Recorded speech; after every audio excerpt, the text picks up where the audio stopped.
Saludos y muchísimas gracias por permitirnos llegar a sus hogares a través de su programa Verdades al Aire.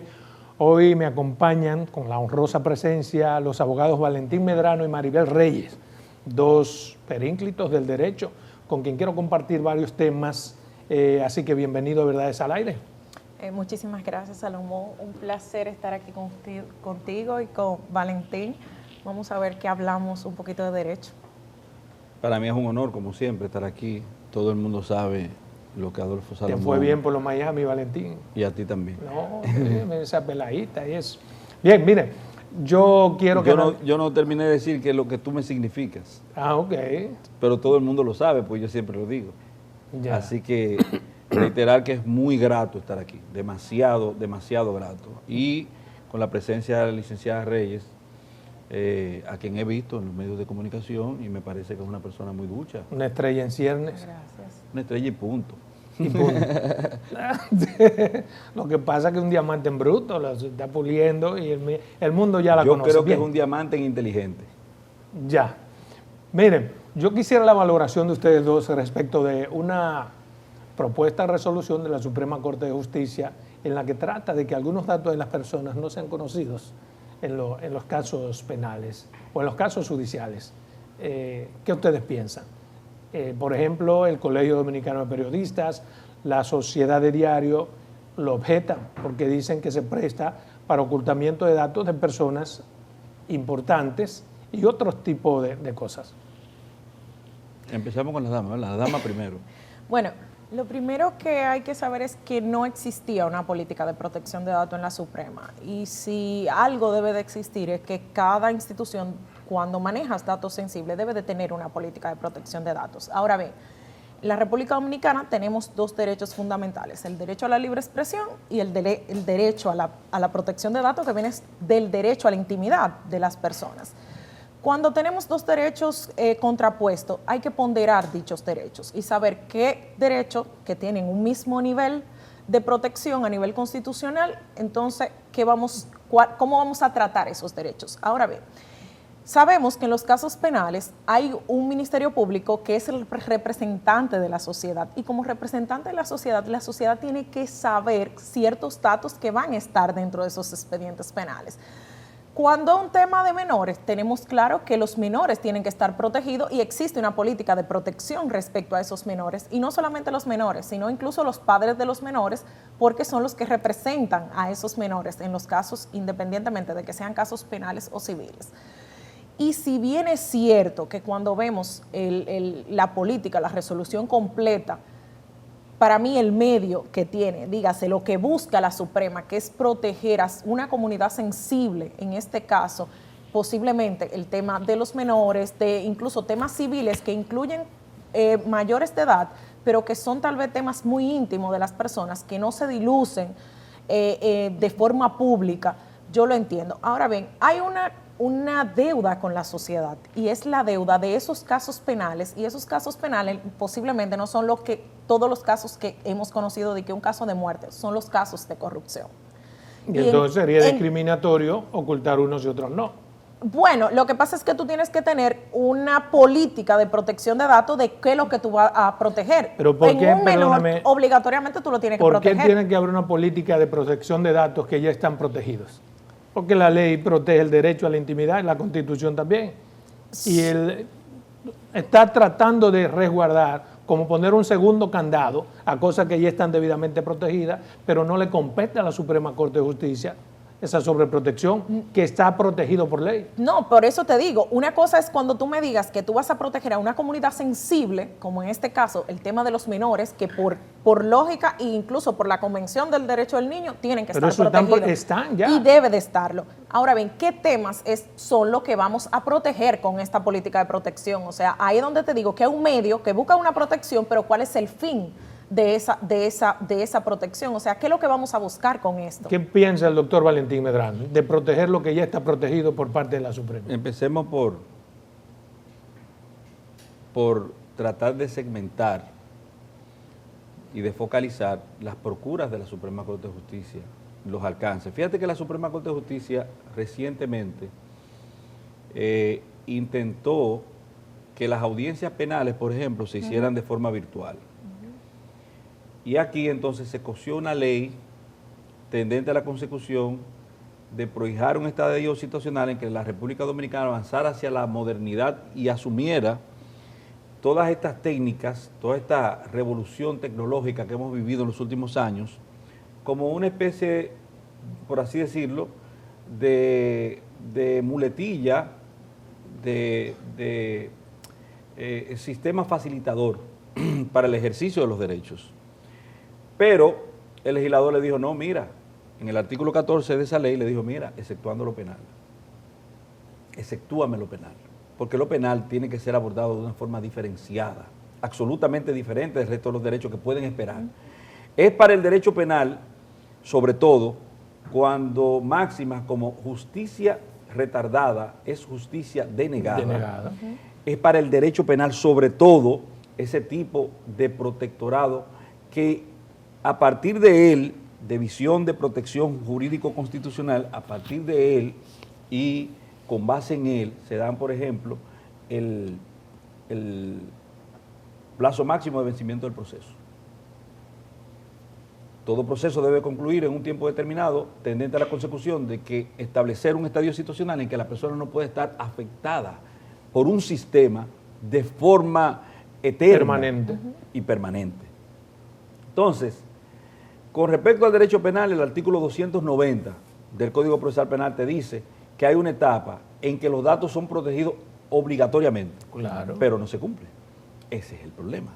Es que Pero se no cumple. podría, y perdóname, creo que cuando tú lees la resolución de la Suprema, el espíritu incluso trata de abarcar eso, de que aun cuando hay una protección, no se cumple, pero Correcto. tampoco mediante resolución se puede cumplir eso que no se cumple. Mira, la crítica que se le puede hacer a la Suprema Corte de Justicia, primero aplaudir honestamente que ellos tengan el interés de que un asunto que, como tú dices, está ordenado por la Constitución de la República y está amparado por leyes, que se efectivice en el diario vivir. No, pero que no, espérate, no se le puede aplaudir porque eso no es lo que ellos buscan.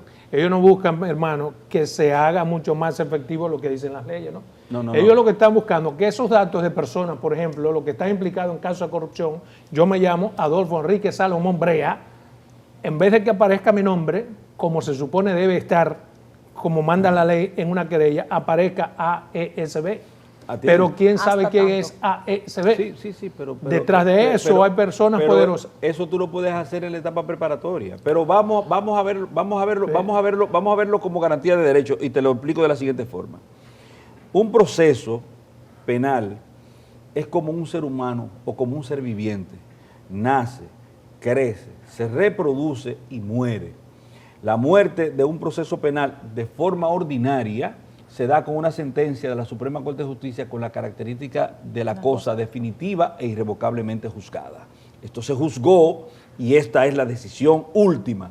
Claro está que a partir de la modificación constitucional que crea el Tribunal Constitucional, tú puedes, si hay afectación de garantías penales sustantivas dentro del proceso, acudir al Tribunal Constitucional, pero eso no es ordinario.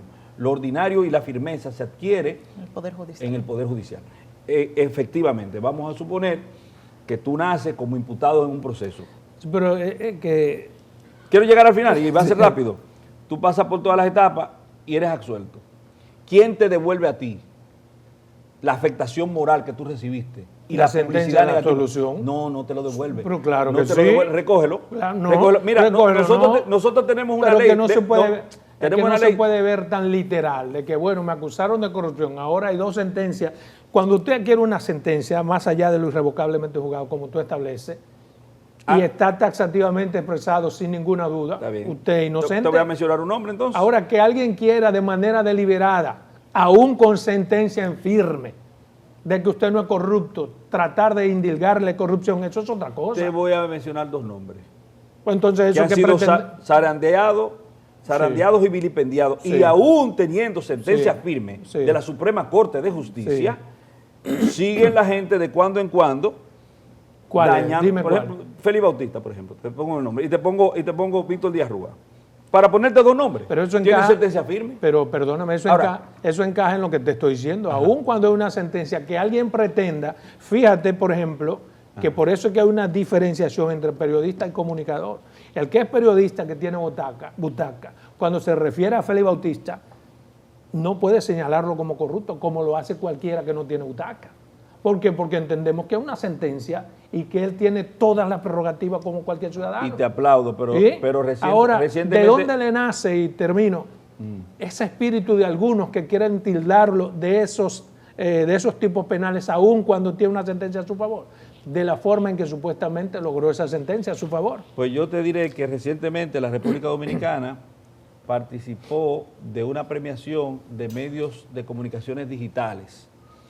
Y ahí tú sabes lo que se premia, la antítesis de la butaca. Bueno, está bien. Pero quiere que te diga algo peor.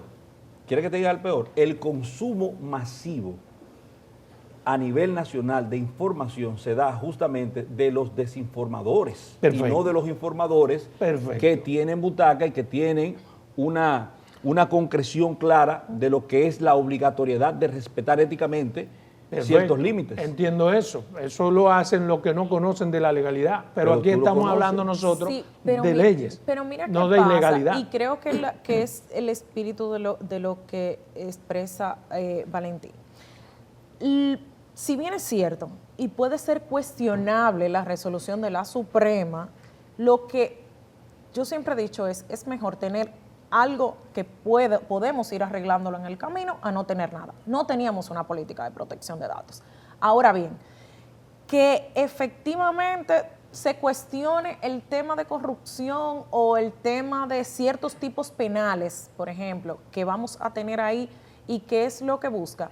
Yo creo que efectivamente siempre se ha dicho, y nosotros somos parte de todos los pactos internacionales civiles y políticos, en lo que dice, usted puede ejercer el derecho de libre expresión, pero este derecho de libre expresión de usted decir que unas personas están en un caso penal, pero hasta tanto esa persona no esté condenada, esa persona se tiene que hablar con ella de respeto. Ahora bien, lo que no hay una política, ni desde el Ministerio Público, ni desde la Suprema Corte de Justicia, y sobre todo del Ministerio Público, es que es el ente acusador y persecutor, de luego de que una persona es absuelta, dar una rueda de prensa, como si hacen en Estados Unidos, diciendo, efectivamente, la justicia encontró que esta persona es inocente y por tanto pero nosotros... esa es la práctica del mundo, pero aún cuando digamos se haga una rueda de prensa para decir eso, el que quiera seguir pensando que una persona que ha sido descargada es condenado, en la sociedad en que vivimos lo va a seguir haciendo. Eso es así. Por eso es que lo que se trata en esa resolución de la Suprema Corte de Justicia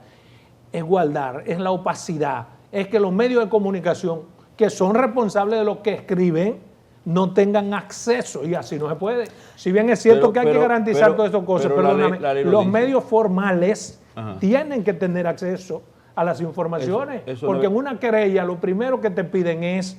Eso no es verdad, eso no es verdad, porque el Código Procesal Penal dice, en su artículo 290, digo, es verdad lo que tú dices, bueno, pero luego el Código Procesal Penal establece que la etapa preparatoria o investigativa, que es la primera, es pública para las partes y secreta para los terceros. Me sigue diciendo, espérate, para que no pierda un segundo de lo que me quiere decir, me lo dice cuando regresemos en 2 minutos, para que te explayes.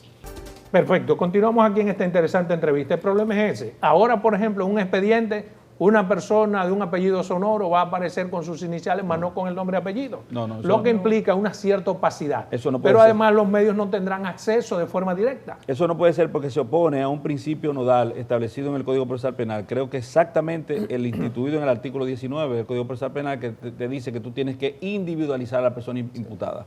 Individualizar implica dar las generales totales de esa persona, completa. Exacto. Yo hablo de lo que establece el artículo 290 del Código Procesal Penal en el sentido de que hay una prohibición a la publicidad, incluso de las personas que son sindicadas de la Comisión de Actos de Transgresión de Disposiciones Penales, punibles, perdón.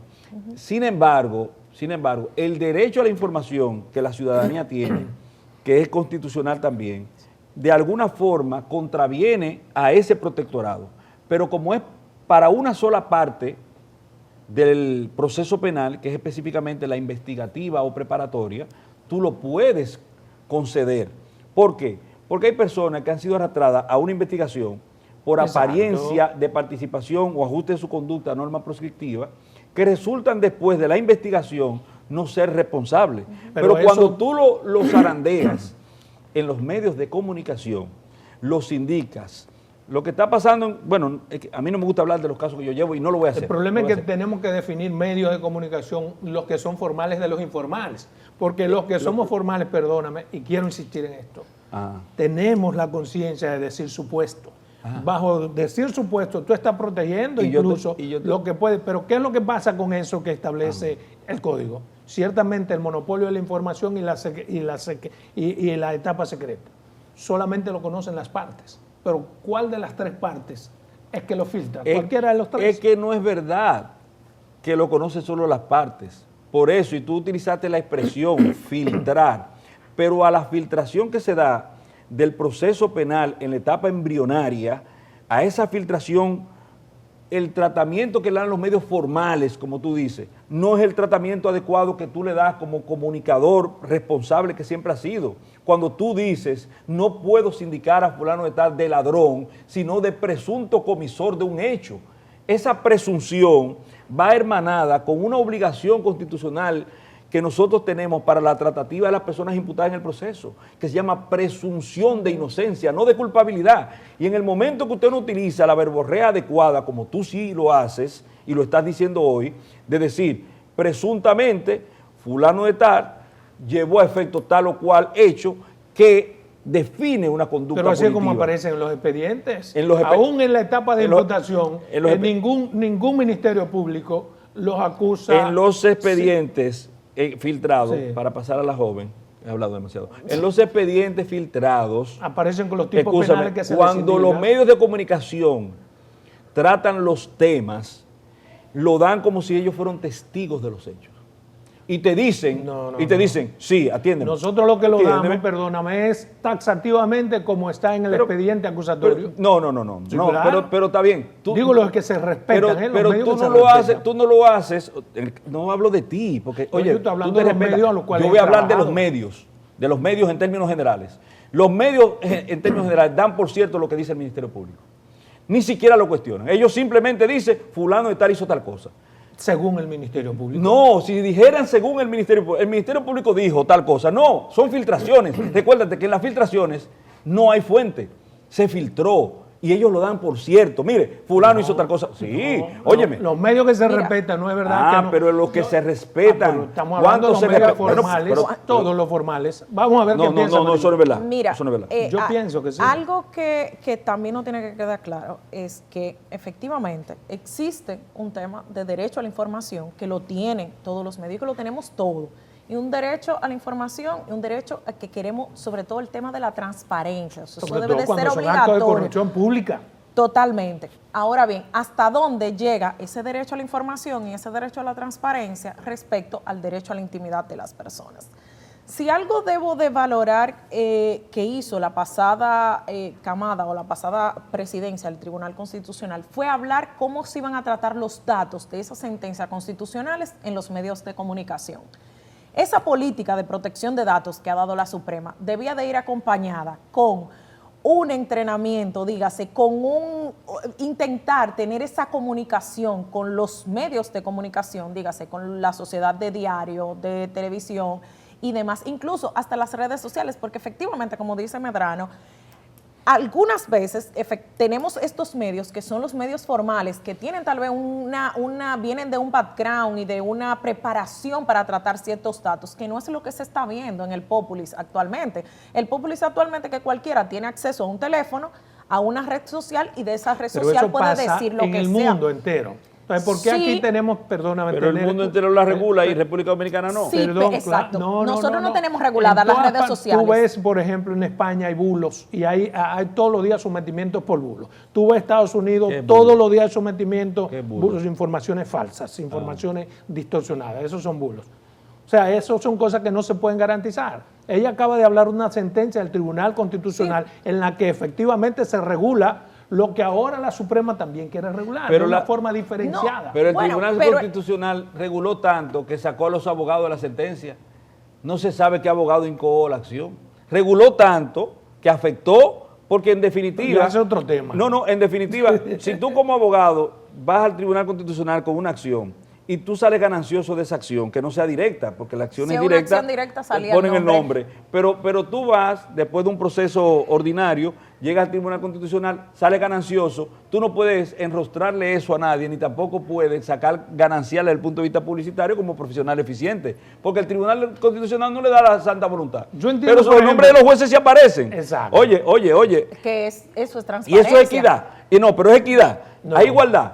El Tribunal Constitucional, por eso yo dije, el Tribunal Constitucional Dominicano no es palabra de Dios, se equivocan. Siempre, claro. Y sobre todo ahora, mira, lo que pasa es que, por ejemplo, esa resolución tiene un argumento detrás del cual se pueden evadir, porque ella pone, por ejemplo, para justificar datos personales innecesarios, pero ¿quién no define qué es innecesario? Mira, yo creo que La datos dirección, personales. la dirección es Por un dato ejemplo, personal hay datos Pero eso no es personales que son obligatorio. innecesarios. El porque estado de salud el tampoco es estado de obligatorio. salud, el Pero eso estado hay que de la definirlo. familia, por ejemplo, No, pero la dirección de la persona. Pero que eso no aparece. Sí, aparece, sí, sí. sí, sí. No Incluso, mira, necesariamente. hubo un caso que es un caso muy sonoro, que a mí cuando salió la dirección de ese caso, salía la dirección y decía, la persona que estaba en su casa donde vivían, X personas con él.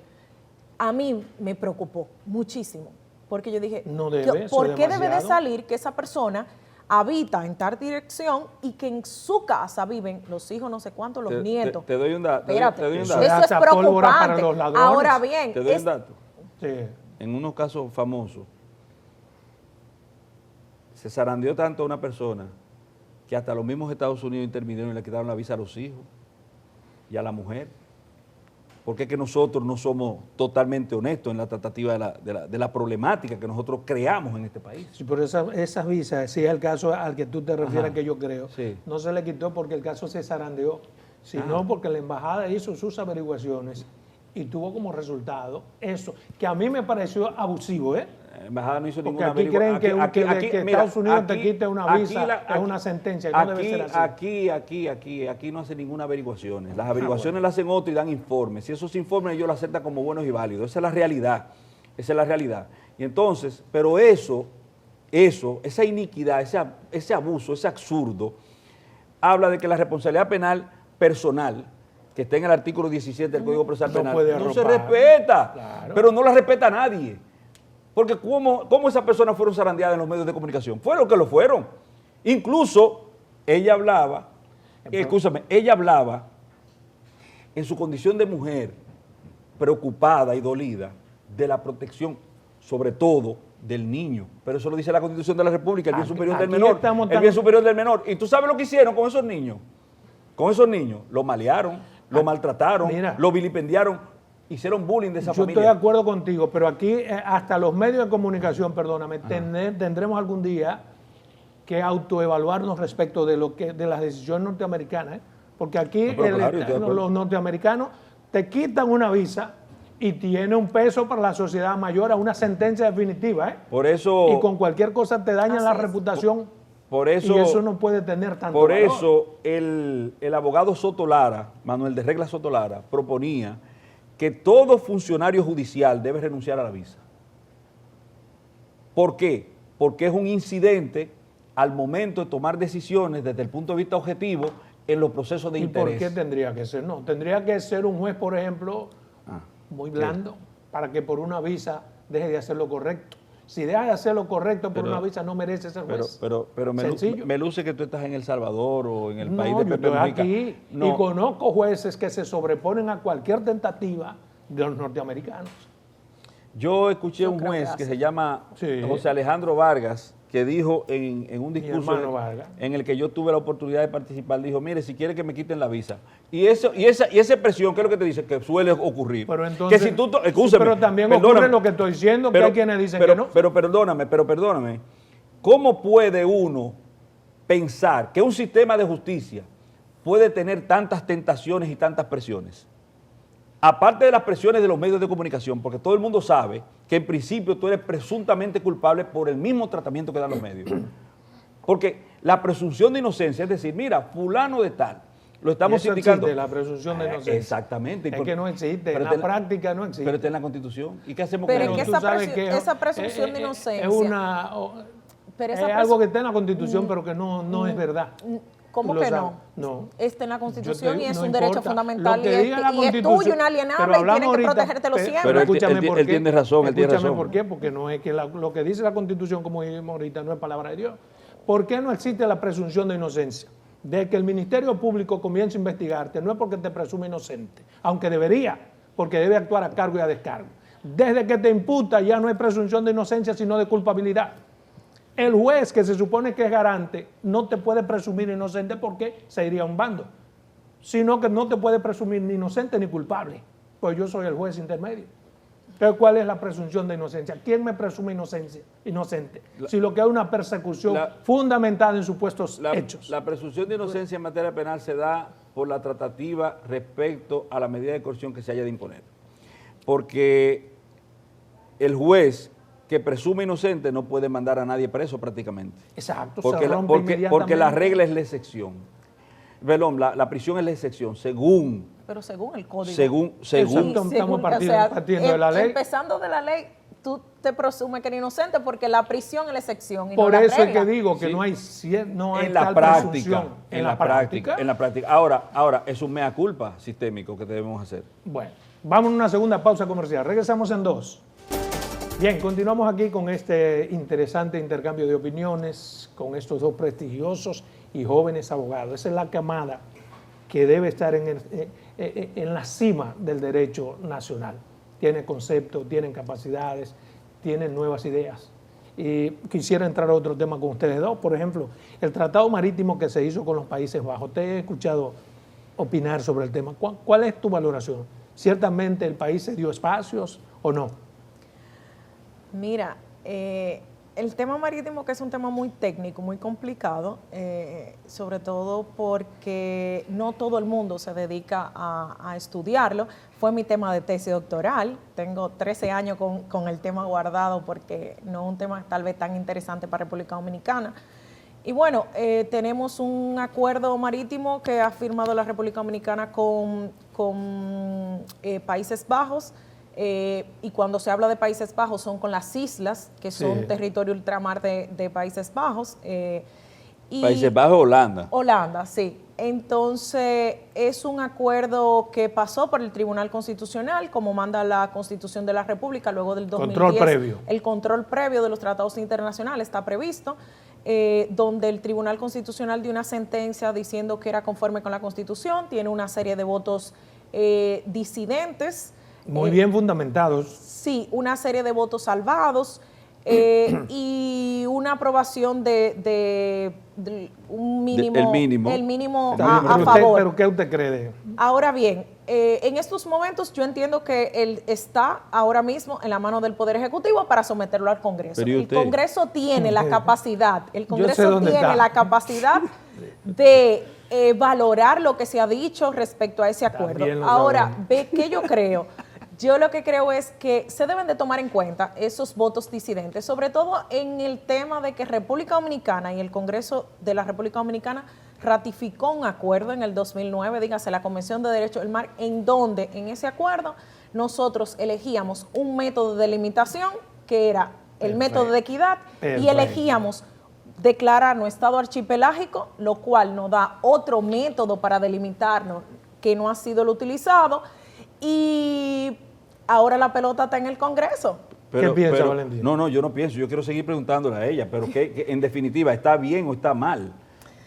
Mira, yo no creo que sea un acuerdo que digamos que está bien y que está mal. Es un acuerdo que puede tener beneficio para la República Dominicana. O sea, el tema de ¿Cedimos o no territorio? En su explotación, interpretación como experta, que hizo su tesis doctoral en ese tema, ¿cedimos o no territorio? Si nos delimitamos como Estado archipelágico, nosotros tendríamos la capacidad de tener un margen extra de millas náuticas que si lo hacemos como un Estado que se delimita por el método de equidistancia que fue el que utilizamos, o sea, si hubiésemos utilizado el método de equidad más el principio archipelágico, no hubiéramos perdido territorio. No hemos perdido territorio. Nosotros No, lo que pasa es 11 que millas náuticas, ¿no? lo que pasa es que no, nosotros no hemos perdido. Lo que pasa es que yo digo que cuando a mí me están reconociendo lo que es propio, a mí no me están dando nada. O sea, nosotros teníamos unos derechos ahí, que estaban solapados y que simplemente no estábamos aclarando. Ahora bien, yo creo que el método... ¿Y cuál es la necesidad de la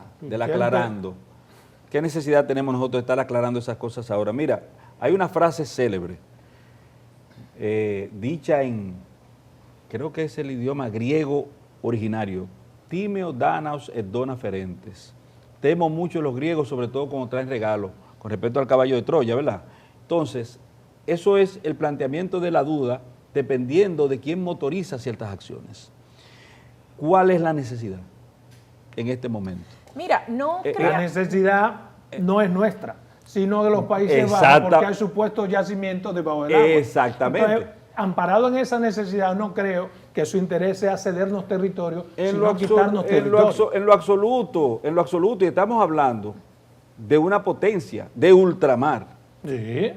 Nosotros estamos negociando en condiciones desiguales, pero aparte de eso, lamentablemente, aparentemente, nosotros tenemos insertos en la República Dominicana caballos de Troya. Bueno, que están tendiendo, constitucional, esa decisión constitucional es la demostración de la procura que se tenía al momento y el aceleramiento que se tenía, porque en toda América Latina, ¿tú sabes lo que ha ocurrido? Cuando los tribunales constitucionales han terminado su periodo o su plazo, se le ha extendido de forma natural. Pero aquí nosotros teníamos la obligatoriedad, la necesidad, la urgencia de cambiar la matrícula del Tribunal Constitucional. Yo lo que quisiera que esos señores del Tribunal Constitucional me contesten, por ejemplo, algo que establece la propia Constitución, de la cual ellos son guardias, garantes. ¿Qué hacemos con aquello de que el Estado es inalienable? Inalienable es, que no se puede vender, vendible, cedible, transferible. ¿Qué hacemos con eso? Si hemos cedido territorio. Estoy totalmente de acuerdo con lo que tú manifiestas y tu preocupación, porque ciertamente nosotros somos los grandes perdedores de ese acuerdo. Suponiendo, en realidad no sé. Los grandes técnicos, los sabios del tema, los que abordan como la doctora, los que abordan el tema a partir del conocimiento. El problema es que gente como la autora, que es sabia del tema y tiene un doctorado en eso, te dejan también confuso, porque ella no ha dicho de manera taxativa si cedimos o si ganamos territorio. Eso es un latrocinio. Pero que lo diga ella, que es verdad, tú no. Es un latrocinio. Entonces me está quitando expertise. En esa materia, sí. Independientemente de todo, yo lo que creo es que es un acuerdo que si se iba a realizar, tiene muchas oportunidades de mejora. En el Congreso. En el Congreso, o sea, no se define lo que es territorio, y cuando hablamos de territorio en la República Dominicana no solamente estamos hablando de tierra, estamos hablando de mar y estamos hablando de aire, porque nosotros, aunque no sea palpable, no se define el método de equidad. Lo otro es el método que utilizamos, y otra cosa más preocupante todavía para mí en el tratado es, en caso de disputa, ¿a dónde se van a realizar? Porque dice que por las vías diplomáticas. La vía diplomática es que tú y yo nos sentemos a hablar. Como bien decía Medrano, la capacidad de una potencia cuando tiene un tema internacional, la capacidad de tener ese equipo de embajadores que va a negociar un tratado o que va a dirimir un tema jurídico respecto a un tratado que ya está firmado y ratificado, no es lo mismo cuando es una potencia a cuando tal vez es un país que no tiene ese nivel diplomático. Y lo otro es... Y tú mandas gente con hambre a guardar la comida. No, tú mandas gente con hambre a negociar un tratado con una superpotencia. Ya tú sabes lo que puede venir. Y si me permite, la doctora, meter mis narices en lo que no me incumben, porque realmente el expertise, ciertamente, como dice Adolfo Salomón, lo tiene la doctora. En ese aspecto. No, y eso es interesante, es importante, estamos aprendiendo con ella. Pero nosotros recientemente establecimos la política de cielo abierto. Perdimos la soberanía aérea. Ahora estamos llegando a un pacto con respecto a la territorialidad marítima. Perderemos soberanía marítima. Tenemos un problema en la frontera. Señor, ¿y hacia dónde que nos quieren llevar a nosotros? O sea, ya tú me quieres politizar. No, pero es mentira. No. Es mentira. No es tan como tú dices. No. Digo, es analizable. Está bien. No, yo voy a tomar la palabra de Adolfo Salomón para usarla contra Adolfo Salomón. ¿Cómo que los garantes de la Constitución no se han dado cuenta de que el territorio es inalienable, utilizando la palabra de Adolfo Salomón. Entonces, política de cielo abierto, ¿qué tenemos nosotros? Nosotros tenemos líneas aéreas dominicanas. ¿Qué ganamos nosotros? Entonces, sí, se gana mucho. Dos, tres pesitos. Pero además no se ha cedido. Seguimos siendo en eso inalienable porque no hemos cedido territorio. Hemos permitido utilizar nuestro espacio aéreo, que es un acuerdo que lo tienen los países del mundo con cualquiera. ¿Cómo se define el derecho de propiedad? ¿Y cuáles son las características del derecho de propiedad? Uso, disfrute y libre disposición, según la Constitución de la República. ¿Y el usufructo? Bueno, los usufructos son los resultados, pero al final no tenemos uso y libre disposición, porque la cedimos. Y cedimos ahora y pretendemos ceder todo lo que tiene que ver con una franja importantísima del territorio marítimo de la República Dominicana. Entonces, ¿cuál es la mentalidad? O sea, ¿cuál es la visión de política exterior de esta nación? ¿Ceder en todo? Mira, yo soy de la que creo y siempre he sido de que a mí me gustan mis límites y me gustan las cosas claras. Cuando yo estudié Derecho del Mar, yo vine con la intención, incluso recuerdo perfectamente que tuve reuniones con Pellegrini, quien en ese momento era el director de ANAMAR, que recuerdo muy bien la conversación, decía, es que ¿por qué tú quieres, ¿por qué tú quieres trabajar aquí? ¿Por qué tú quieres trabajar aquí? Me dijo, para yo emplearte a ti en ANAMAR, primero tengo que renunciar yo.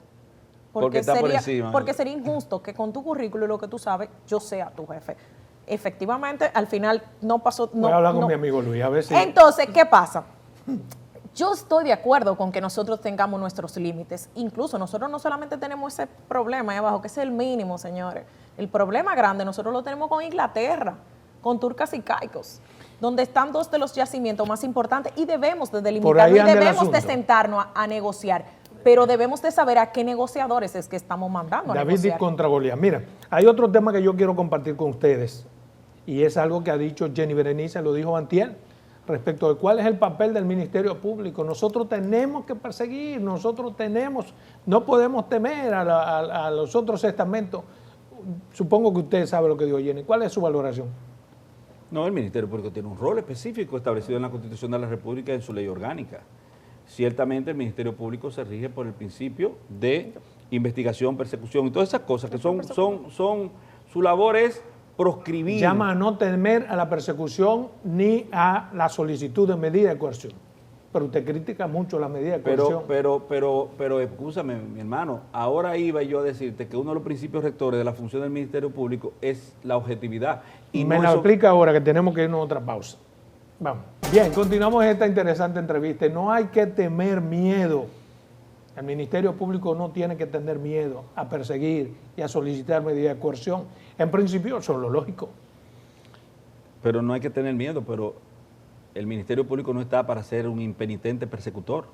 Sí, tiene que perseguir, ¿sí? No, espérate. Porque supongamos que de repente empieza una investigación y hay visos, pequeños vestigios probatorios que nos unen a nosotros tres a esa investigación. Pero durante la investigación, tú descubres que Adolfo Salomón y la doctora no tienen nada que ver, sino yo. El papel del Ministerio Público es mantenerse en la irracionalidad de seguir persiguiendo a personas que se saben inocentes. Pero no lo hace. Cuando el Ministerio Público ha tenido esos resultados que usted dice, ha hecho exactamente lo que usted dice. ¿Dónde? ¿Cuándo? Nos investigó a los tres, supo que ella y yo no tenemos que ver con eso, te sigue persiguiendo. ¿O no es así? Pero lee lo que tú vuelves a reiterar. Que tiene que perseguir. No, lo que dijo ella. Ok. No, sí. El Ministerio Público no debe temer a las persecuciones y a la solicitud de medida de coerción. Lo que pasa es que la solicitud de medida de coerción, en eso el Ministerio Público ha errado.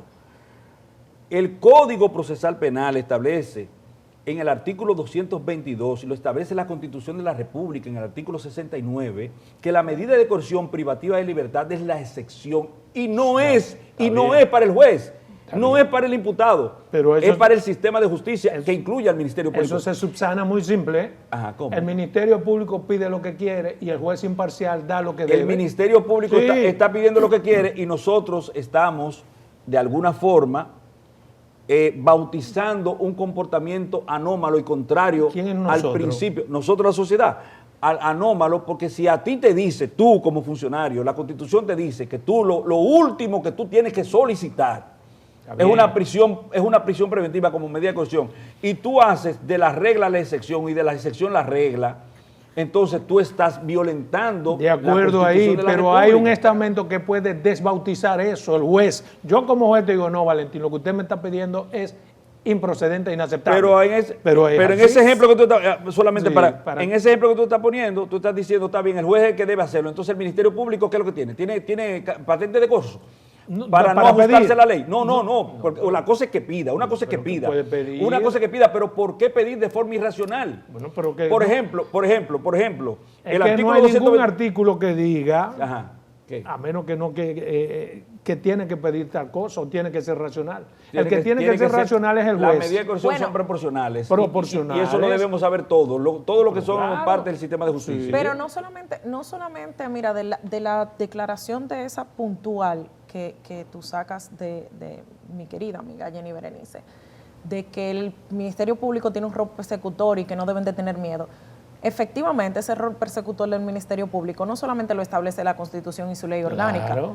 y eso está claro, y es algo que la sociedad quiere, pero no se puede olvidar que ese rol que le da la Constitución va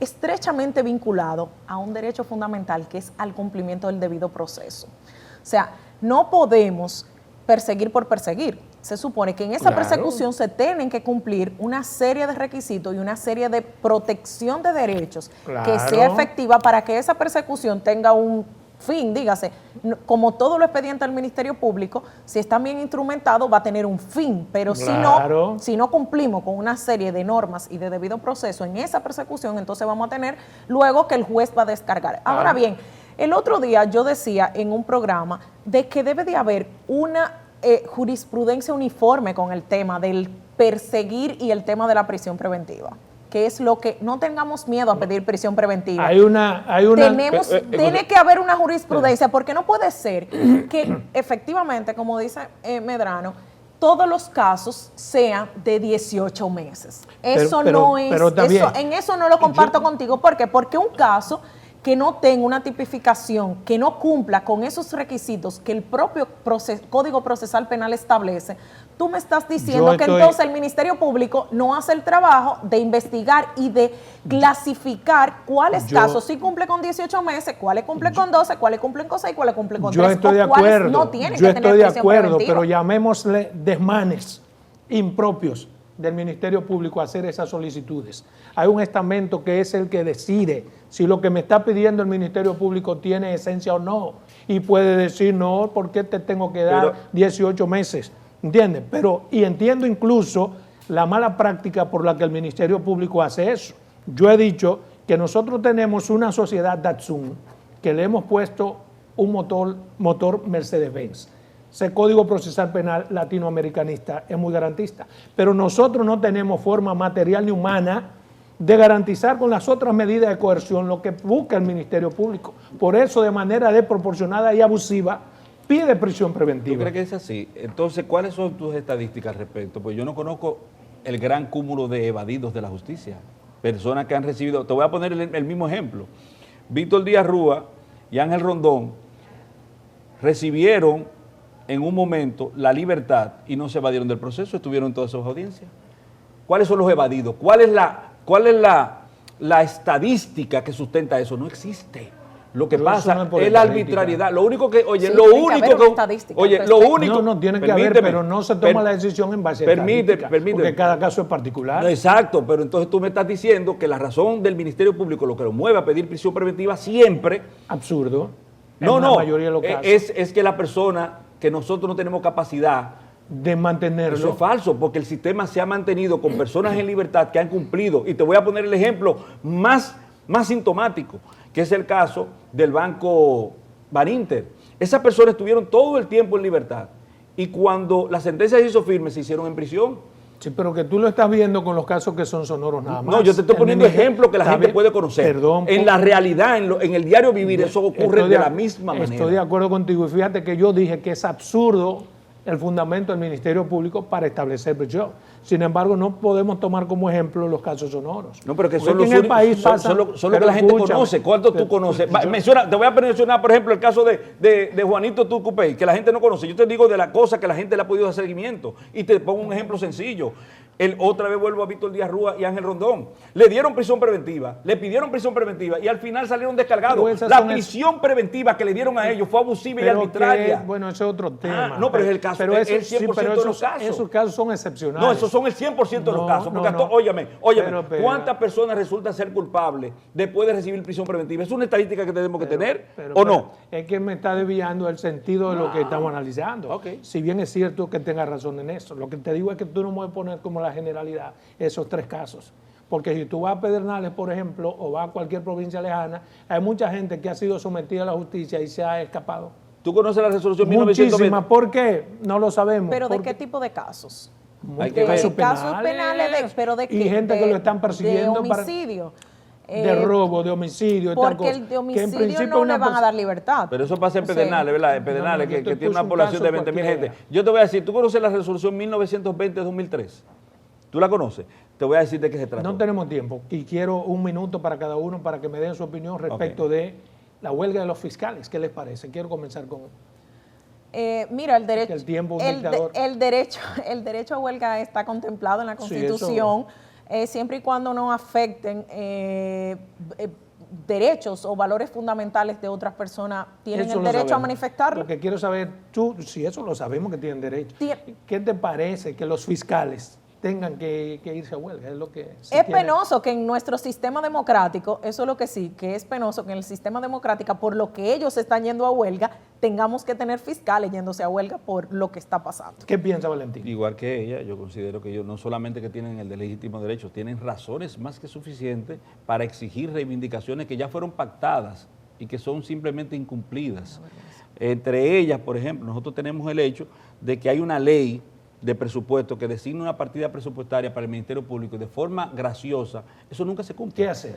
Respetar. Bueno, en el caso de nosotros es tratar de acompañar al Ministerio Público en esta jornada, apoyarlo y tender que el Ministerio, que el Poder Ejecutivo y los poderes fácticos internos del Ministerio Público, la cúpula del Ministerio Público, acoja como un beneplácito estas exigencias que son verdaderamente justas que están haciendo los fiscales. A mí me parece penoso tener que llegar ahí. Claro. Algo como el Ministerio Público debería tener otro rasero, otra forma de medir sus cosas. ¿Entiendes? Porque eso le quita incluso valor al propio Ministerio Público. Bueno. No creo eso. No como creo. les dije. Ni siento, pero no hay tiempo. Tiene derecho y te lo garantizo. Ni siento, pero no hay tiempo. Te lo garantizo, exactamente. Entonces tendremos otra oportunidad porque el tiempo es un dictador y con Valentín y con la doctora siempre es importante debatir temas porque son muy conceptuosos. Así que nos vemos en otra oportunidad en la que espero tenerlos a ellos nueva vez para hablar de otros temas.